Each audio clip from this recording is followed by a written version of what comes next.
So good afternoon. We're going to provide a vaccine update, including some more details on first responders and announce a new interactive dashboard around the public health data. But first I want to just give a quick update on the current COVID numbers. Yesterday, DPH reported 3,110 new COVID cases, 44,831 molecular tests were delivered and reported, and over 11 million tests so far in Massachusetts have been conducted. 2,291 patients are in the hospital being treated for COVID, and 416 of those are in the ICU. Obviously, due to the holidays, there are a few lags in reporting and fewer people getting tested. We expect that will catch up pretty quickly and give us a better picture about where our current trends stand in the next few days. Recently, we've seen an increase in cases and in hospitalizations, and we'll monitor that data to ensure that the Commonwealth's healthcare system has the capacity that it needs to take care of patients needing medical attention.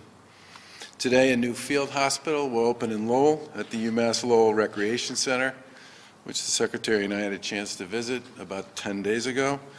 It has physical capacity for about 77 beds and is opening 14.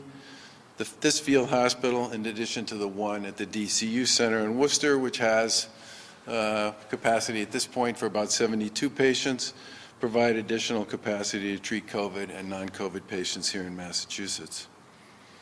With respect to vaccines, obviously the good news is they're here and their providers are administering doses. We're also finalizing plans to move forward in the vaccination plan to begin administering doses to first responders. More on that in just a minute. As of the end of the day yesterday, there were 287,000 doses of COVID-19 vaccine that have been shipped to providers in Massachusetts, and 116,071 doses of administered vaccine reported to the MIIS system. It can take a couple of days sometimes for providers to report back to this system and DPH, so we expect that the actual number that's been administered is higher. 74 out of 76 hospitals in the Commonwealth have begun vaccinating their COVID-facing staff, and last week vaccinations began at long-term care facilities. This phase is organized through a federal partnership with the state, CVS, and Walgreens to administer doses to both residents and staff at long-term care facilities over the course of the next several weeks. Last week, all residents and staff at the Soldiers' Homes in Chelsea and Holyoke who wanted to receive the vaccine were administered first doses, and we're encouraged that the vast majority of eligible residents in both our hospitals and long-term care facilities, as well as staff, appear to be eager and willing to get the first dose of the vaccine. So far, we're seeing that many of the folks in COVID-facing roles know that it's a safe and effective way for them to protect themselves and their families in preventing COVID-19. Across the country, millions of doctors, nurses, and other healthcare workers are getting vaccinated because they know it's safe and it's a ticket back to what we might call regular routines and everything that comes with that. As more healthcare workers get the vaccine, more residents will be ready to do the same when they're eligible. With respect to first responders, obviously I think we all would agree that vaccine distribution can't happen fast enough, but the process also needs to be thoughtful and thorough. And while hospitals and long-term care facilities continue to administer doses, we've been finalizing plans for moving ahead with other groups. As a result, the Commonwealth will soon begin vaccinations for first responders. There are over 45,000 first responders across the Commonwealth, and this is a diverse group that includes fire, police, and EMTs who serve state, local, and regional entities. These men and women put their lives on the line regularly back before we had COVID-19. And for the last 10 months, they've kept on working the front lines, protecting and caring for residents across Massachusetts. Beginning on January 11th, first responders will begin receiving vaccine doses. Police officers, firefighters, EMTs, and all first responders work in risky situations every day, and this vaccine will protect them from COVID and the terrible illness that can come with it. The Command Center, the Executive Office of Public Safety and Security, and the Department of Public Health have been working with police and fire chiefs and local public health officials to develop these plans. first responders will have 3 options to get a vaccine. First, qualifying departments can request vaccines to be administered on site. There's a list of criteria for this option, and it's available in the first responder guidance that's posted at mass.gov/firstresponder-vaccine. Some criteria include vaccinating at least 200 first responders and having the necessary equipment to store the vaccines properly. Second, first responders can schedule an appointment at one of more than 60 sites. Today, the Command Center is launching a website identifying the available sites. Appointments will be available later this week. And third, over the next couple of weeks, the state will set up mass vaccination sites for first responders, and the Command Center is in the process of working out the details for these sites and can provide more information soon on locations, timing, and the rest. Secretary Sutters will have more to say on the specifics around first responder vaccinations later, but the Lieutenant Governor and I are excited to begin moving ahead in this particular vaccination effort. Finally, today the Department of Public Health is announcing a new interactive dashboard for all COVID-19 data. Massachusetts is proud of the fact that we have some of the most robust, accessible data in the country regarding the pandemic and our response. DPH has been generating daily and weekly reports for months to help experts and others better understand trends with respect to new cases and hospitalizations. DPH is now taking that data to a new level by building an interactive and more user-friendly dashboard to review it. Users will be able to search data based on specific criteria, such as hospitalizations or case numbers, and can review specific time periods. DPH will continue to build out this new platform. These enhancements will increase the accessibility of the information to make it easier for members of the public to study COVID-19 activity in Massachusetts and easier for others as well. The new dashboard will be posted at the same website as the old one, mass.gov/COVID, and it will continue to be posted at 5 p.m. every day. In many ways, the Commonwealth is trying, like our many others, to turn the page on COVID-19 as we head into a new year and begin to administer thousands of vaccines. Hope is clearly on the horizon as first doses are administered to some of our most vulnerable populations, frontline healthcare workers, and soon first responders. We're pleased that thousands of doctors and nurses and frontline healthcare workers, as well as long-term care facility residents, are eager to get the vaccine as it's made available. And we hope that as more doctors and nurses get vaccinated and share their experiences, they'll tell patients why it's safe and effective for them to do so as well. All this just translates into brighter days ahead, but we still have some tough days in front of us. We all have to continue to recognize and understand that it's important for us to do the things that stop the spread here in the Commonwealth every single day, and especially when we're around friends and family and neighbors and in what we've been calling those informal settings where people tend to let their guard down.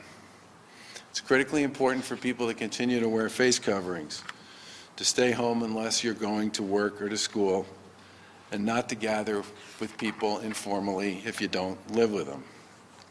If you feel sick, stay home and get tested. At some point, we will get back to something that looks a lot like normal in 2021, and we'll continue to work with the feds and others to get vaccines administered as quickly and as safely as possible as we can here in Massachusetts. But we also need everybody's help to keep cases and hospitalizations down until we get there. Please continue, as you have, to do your part, and we can and will get through this. Secretary Sutters?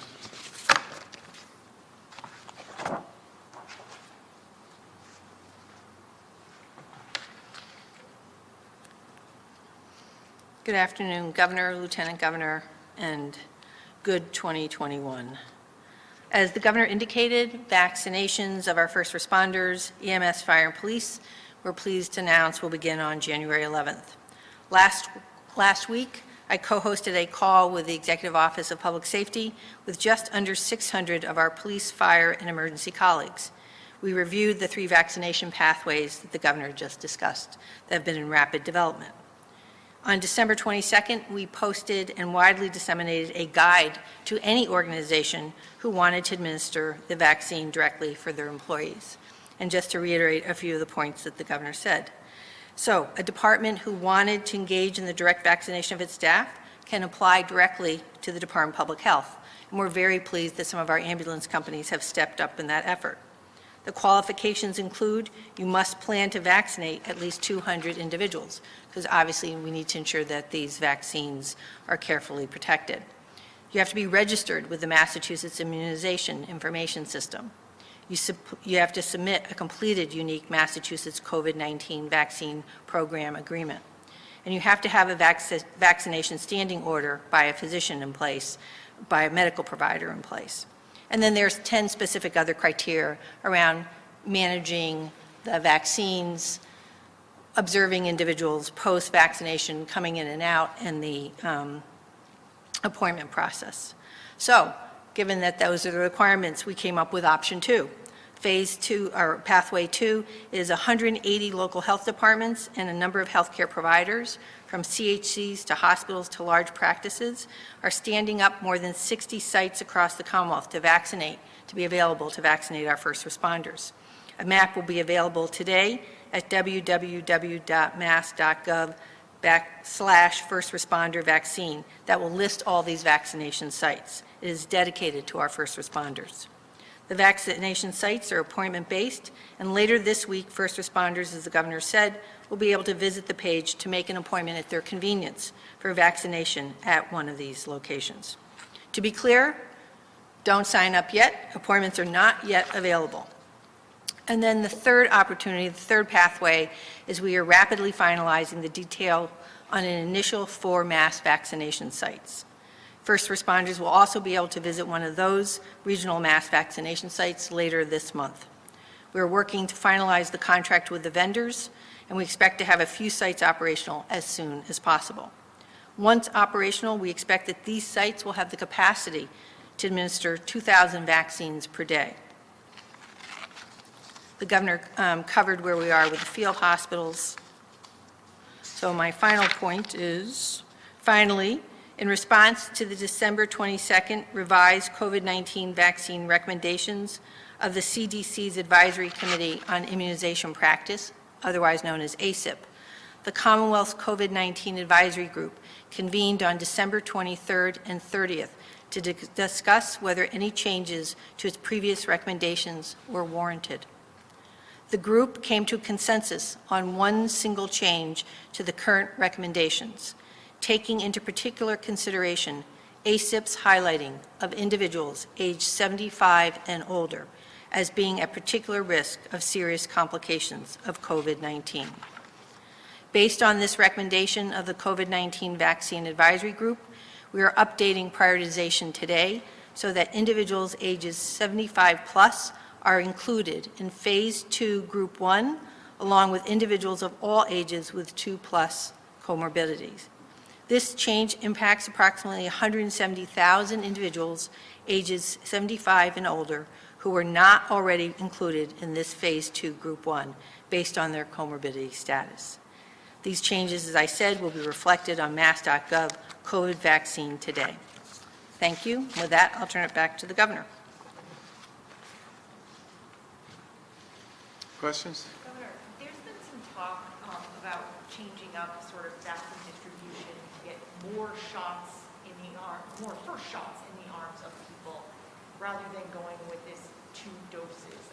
I just wonder what your take is on that, and whether or not you think that could help vaccinate a larger swath of people at an earlier amount of time. Yeah, so with respect to the current conversation the feds are having about dosing and vaccinations, there's a call tomorrow with the feds to talk about this stuff. All I've seen at this point is the news reports, and I hesitate to comment on those until we actually hear firsthand what people are discussing.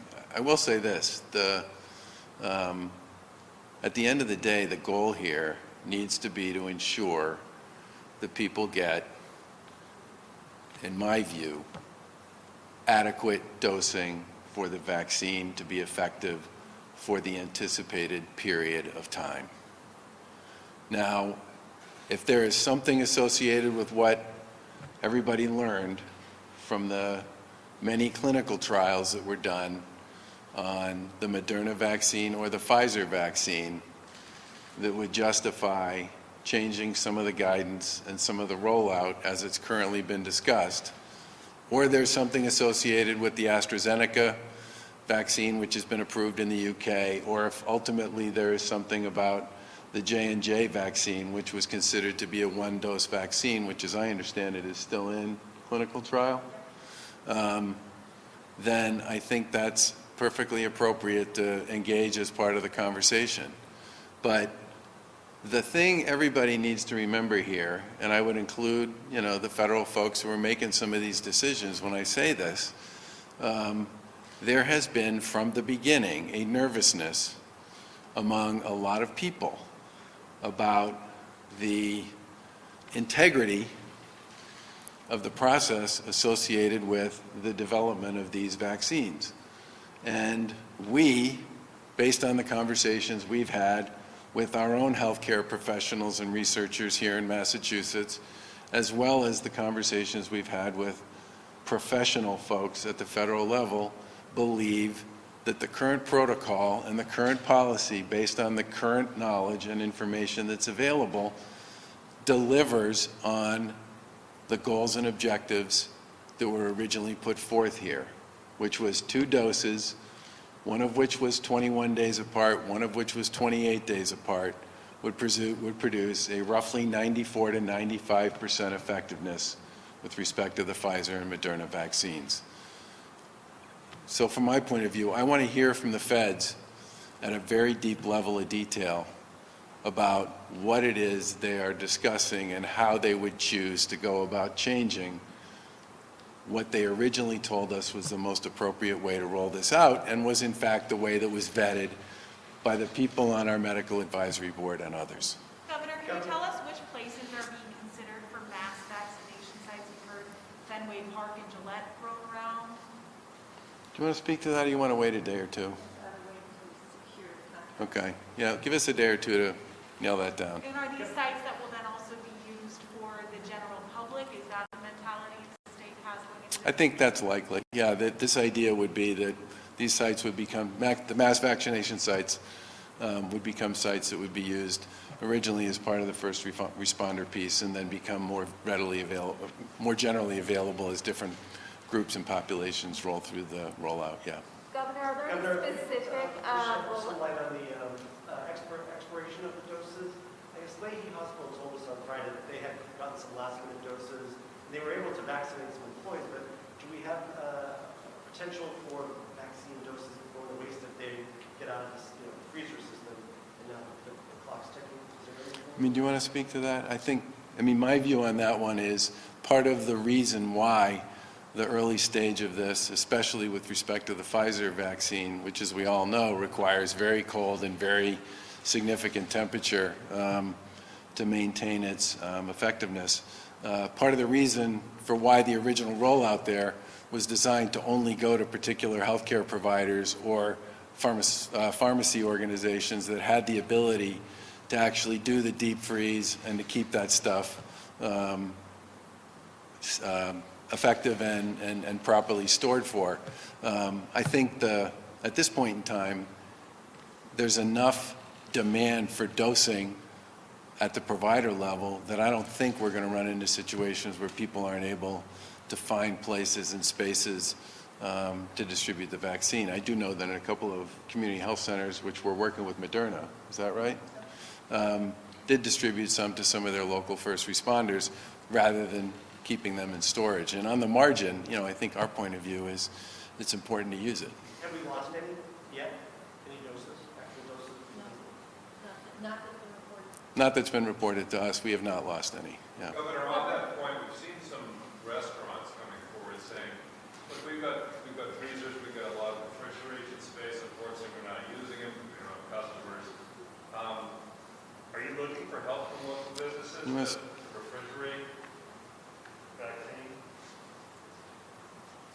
So one of the things in the guidance is you can't mix the vaccines with other, like food storage. But we are actually, we've not yet, but we're starting to plan to reach out to large employers, both in terms of employers' ability to vaccinate their staff, of course, as well as what kinds of storage opportunities they have. And to just, to the question, the other question is, it's very important that we want the vaccines utilized. And in these early days, providers are estimating what they believe the use is going to be. And so if they have slightly overestimated by, like they assume 60% of the individuals would be vaccinated. And so if it's 55% and you have some left over, we obviously don't want the vaccines wasted. And so they, healthcare and others have been collaborating with one another to ensure that the utilization of the vaccines within the time period so that they're not wasted. So there is a system way here told us that they basically got it from another provider. Yeah, so it is informal. I think as some of the healthcare providers have realized that they're not going to be able to use in that time, within the time period, they have reached out to others to make the vaccines available. I would say there's good communications going back and forth because we all understand how important these vaccines are and nobody wants to waste. But obviously people are estimating what they believe that vaccine program will be for the day. And instead of, obviously reaching out to others, to ensure that we can maximize use of the vaccines. Madam Secretary, on the topic of field hospitals, I'd just like to follow up. You Sure. mentioned a couple of weeks ago you coming close to something in southeastern Massachusetts. Has that come to fruition? I'm hearing from Brockton Hospital that they're gridlocked right now. So we have stood up 2 field hospitals. So the DCU in Worcester, which has a physical capacity of probably up to about 150, 200, and is now currently staffed for 75, and had 59 patients over the course of the weekend. And Lowell has just opened, which has a physical capacity of 75 and has opened with sort of, I refer to as a pod of 14, and will be 28 by the end of this week. So we are not planning on a 3rd field hospital at this time. We are planning on opening a long-term care facility. It's called Buttonwood, down in the southeast for discharge-ready, COVID-positive nursing home residents as a way to create space for people who are discharge-ready. And there is every day there are phone calls with all the hospitals in their regions to figure out patient load, transfers of patients, and the like. Secretary, when you spoke with public safety officials last week, did Yep. any of them express concerns or skepticism regarding the vaccine?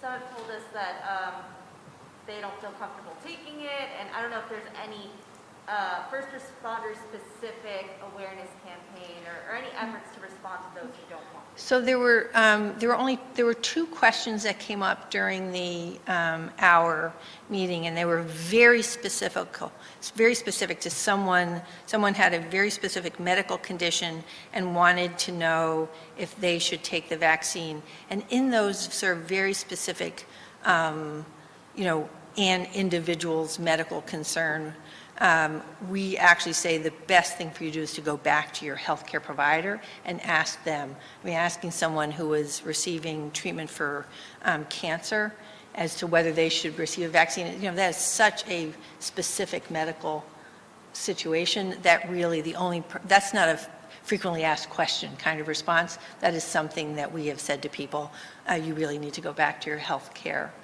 practitioner. We are building out public awareness per se, but it didn't come up. It was really more the mechanics of how will the vaccine program work out. We showed a draft map of the locations in Massachusetts showing that we have, pretty good coverage.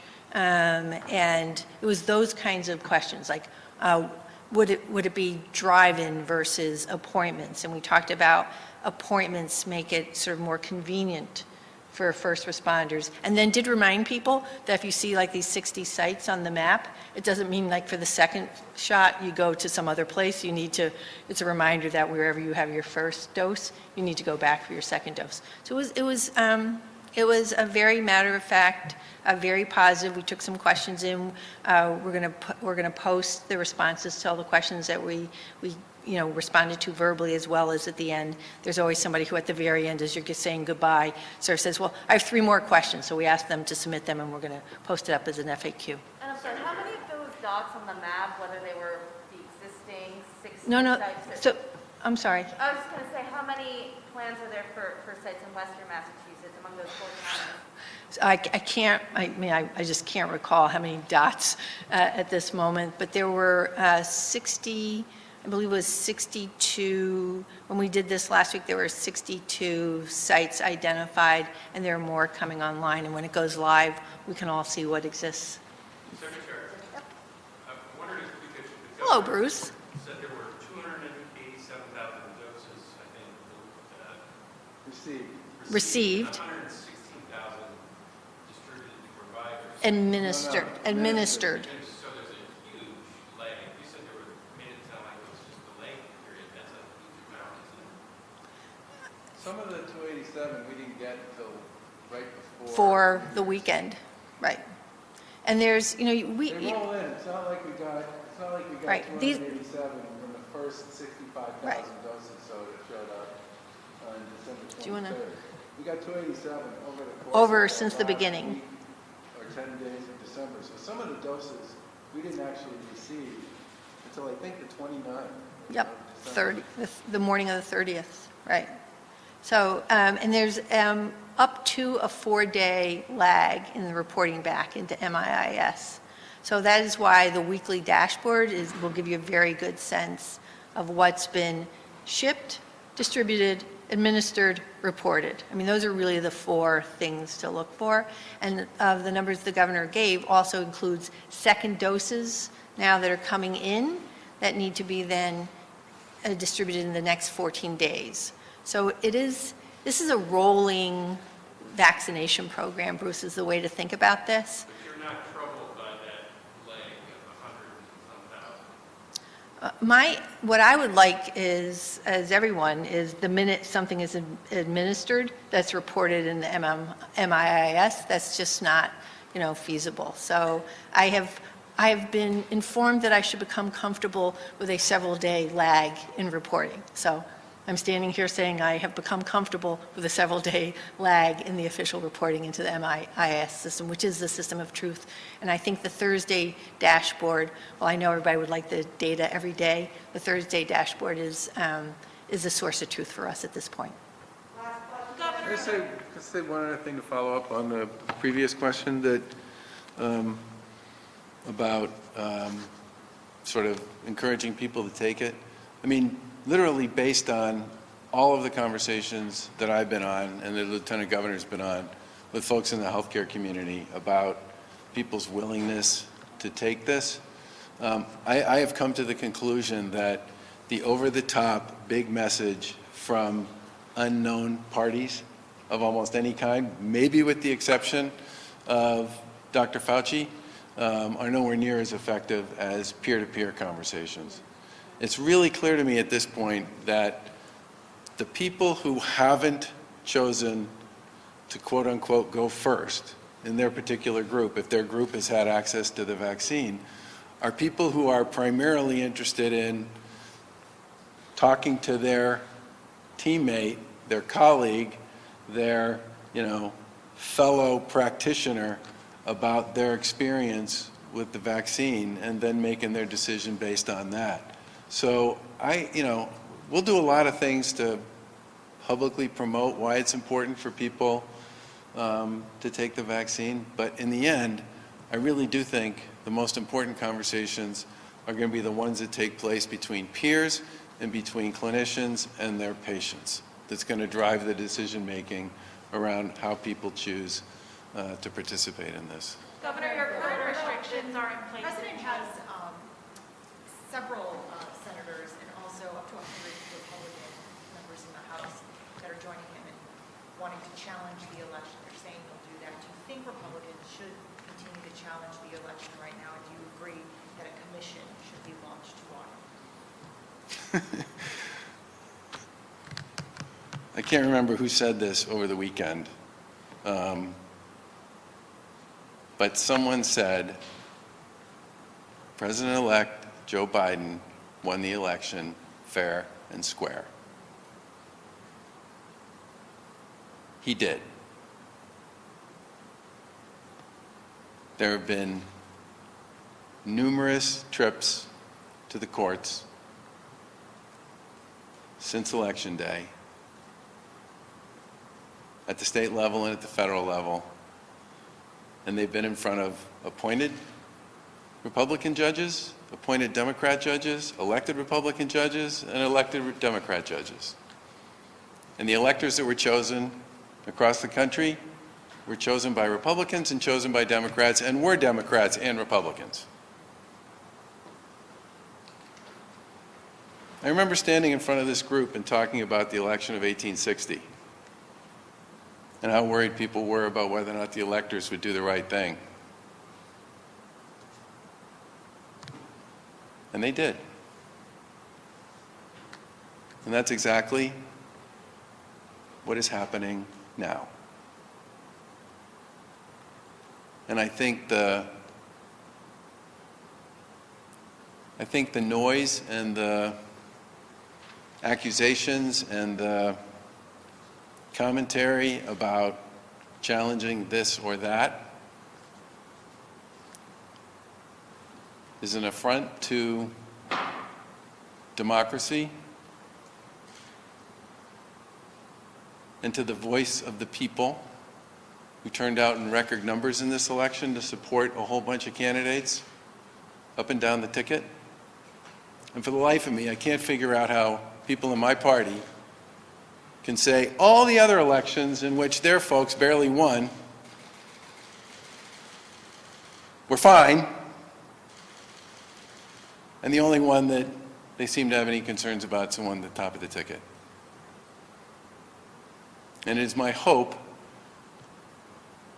that these initiatives fail and the electors do the right thing, and the transition, the orderly transition that we desperately need as a nation.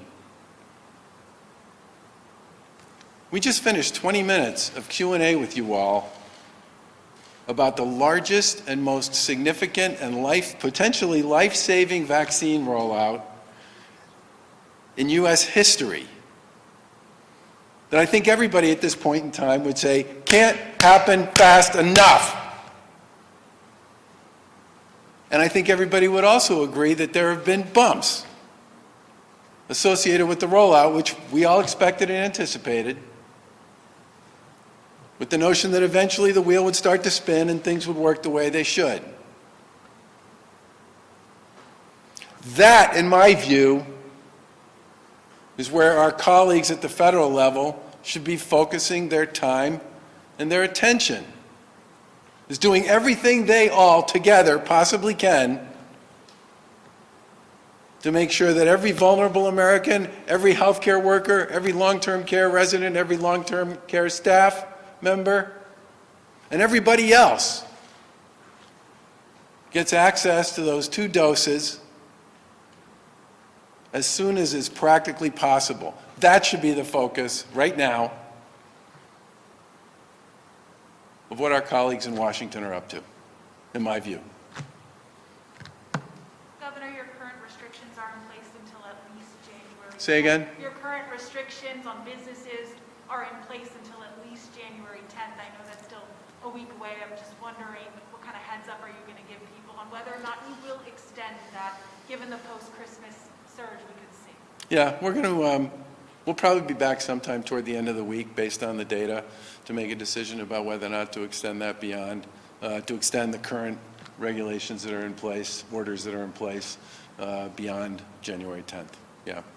Governor, with the question you answered of mine, I understand sometimes the challenges can come from the certain people, speaking out in the public, and there's a question about whether certain campaigns work, but is there any concern that sometimes the conversations first responders or others might be having with their colleagues or their own police chiefs or fire chiefs might be that of skepticism? I mean, is there any concern that all this might be affecting the long-term rollout plan, that there's, so many people in various industries who are still skeptical of the vaccine? I don't think anybody expected at the beginning of this process that there wouldn't be people who would think about this as a wait and see. And that's not unusual. I will say this, generally speaking, the first responder community has been justifiably concerned about their health and the health of their family members ever since this pandemic began. And many of them have advocated to the committee that the Secretary set up that they should be early in the process, given the role they play, what they do, and how they are affected by their time at work with regard to their exposure to COVID. And we agree with that. And I believe the vast majority of them will, and I'll tell you the other reason why I believe the vast majority of them will accept the vaccine, because they, like many of the folks in the healthcare community, in the long-term care community, say the same thing when they talk to the Lieutenant Governor and me about this, which is, I'm out there all the time. I worry about the places and spaces I'm in. I'm afraid that if I get it, I might give it to my family members. I mean, they are exactly the kind of folks who talk a lot about protecting their family. And that's why I do believe in the end the vast majority of them will step up and get it. How quickly do you expect, I know Secretary Sutter said it didn't look like you could make an appointment just yet if you're a first responder, but how quickly do you expect that process to happen? Within a couple of weeks, days, months? The actual process of delivering the shot starts on Monday. Oh, excuse me. Governor, you just signed a major healthcare bill. Can you just speak to the importance of telehealth right now? Yeah. So we were just talking about this upstairs. Since we issued our executive order around telehealth, which was back in April, I think, was it March?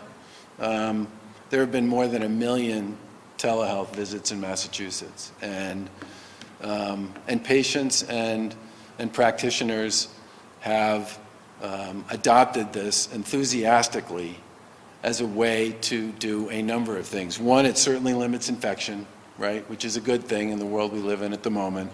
The second is it doesn't require a patient who may or may not be able to figure out how to get to where they need to go by the time they need to get there to go to an office. I mean, you can do it from your home, you can do it from your desk, you can do it from wherever you might be when that appointment gets scheduled. And as a result, you talk to almost anybody in the healthcare world and they'll tell you that dropped appointments, the percentage of appointments that get dropped has dropped dramatically in the areas where telehealth has been most significantly adopted, and especially with respect to addiction and mental health services and behavioral health services. It's been a giant door opener for practitioners and for patients. Same goes, by the way, for the scope of practice changes, which we also issued as an executive order to make it possible for nurse practitioners and other care deliverers to actually practice up to the top of their license. That's a huge win for patients and for the practitioner community in terms of people's ability to access care at the appropriate moment as we come out of this, now that that's baked into law. The feds took care of surprise billing, which was something that was in our bill to begin with, which was also terrific. And the legislature in the budget made several changes to enhance the relationship between behavioral health, which in many ways has been treated as a stepchild by the healthcare world and by the rest of the community, took a couple of real barriers to access for people's ability to access behavioral health services, or for even a behavioral health practitioner to get paid or credentialed, which were also elements that were in our original bill, and put them in the FY21 budget we signed. So I think all of these things are really positive developments under very difficult circumstances that will be permanent pieces of our healthcare world going forward, and I think we'll all be better off because of it. Governor, your reaction to Jim Lyons being reelected to your party chair? Well, first of all, obviously, congratulations to Jim. The Lieutenant Governor and I have been spending most of our time working on COVID and a whole variety of end-of-the-session issues, and aren't really thinking very much about election issues at this point in time. There'll be plenty of time, hopefully, to talk about that when the world's a little more normal. Before you go, can I ask you real quick about the surge? We're 10 days after Christmas now. Is it worse than 10 days after Thanksgiving, or how would you compare looking at the data? Is the Christmas surge bad? They're different. I mean, I should probably let the Secretary speak to this. I think the Thanksgiving thing was worse than this. But this isn't over yet because we're just a little bit past New Year's. But the thing that troubles us all the most is since Thanksgiving, the average age of the people who are being hospitalized has increased dramatically, and that has real consequences with respect to life and death. If you go back to kind of the beginning to middle of November, I think the average age of the folks in the hospitals was about 60 or 61. I think now it's around 73. That, I think, is by far, and you talk to any of the folks in the healthcare world, they'll tell you that that's the thing that's most distressing to them as well. Governor, with a day and a half left in this session, how nervous are you that a couple of big bills are not going to make it? So we were talking about this over the weekend. There are several really important pieces of legislation that are still in conference. The climate bill is coming out, I guess, today, and we'll get a look at that. But obviously the transportation bond bill, which has really big consequences for the Commonwealth for a couple reasons. Number one, we literally are almost out of transportation bond authority, and we need that bill for the spring construction and summer construction season, and we also need it to sign multi-year agreements that involve federal reimbursement, because you actually have to demonstrate to the feds that you have the authorization to pay for a federally supported project, which many cases take a couple of years to actually access, have the feds sign off and say, yes, you can spend the money. There are also a bunch of other pieces to that bill that are particularly important to the public transportation system as well, and we certainly hope the legislature will find a way to get that one over the goal line. And then the other really big one that is in conference, and I know people have been working on it, is the economic development bill, which includes more money for small businesses, has the housing exclusionary zoning limitations removed. It's been incredibly important to us, and we've been working on for several years, which will make it possible for us to do a lot more housing development, senior housing, affordable housing, workforce housing, transit-oriented housing. I mean, there's a lot of really important housing elements that are tied up in that. And then our more traditional economic development programs are also in that bill. And I think we're really hoping that despite some of the differences that are between the House and Senate on both of those, that they'll find a way to get it over the goal line before tomorrow night. The legislature's been telling, the legislature's been telling us that they're working these hard and that they know that these are really important, that they're hard to get over the goal line anyway because they're usually big and complicated, and they know that they need to get them done now because if they don't, they got to start all over again. And in some cases, especially around the housing piece, which we've been working on for several years, and a lot of local communities have been literally desperate in their support for those reforms so that they can do some work around creating a more affordable housing infrastructure here in Massachusetts. And on the transportation stuff, if we can't get some of that stuff enacted, it's going to make it hard for us to support a spring and summer and beyond construction season, especially on projects that involve federal reimbursement. So they're really big deals, and people are telling us that they know they're big deals and they're going to get them done. Does that apply to sports betting as well, as far as you can tell? I know that's one of the issues that's part of the back and forth. We filed a sports betting bill, I think, in the spring of 19. And most of the rest of New England is there, and we think it's, at this point, it probably just makes sense for us to be part of that world, since pretty much everybody else on the East Coast is. But I certainly know that's part of the debate and the discussion between the House and the Senate. Thank you. Thanks, folks. Thank you.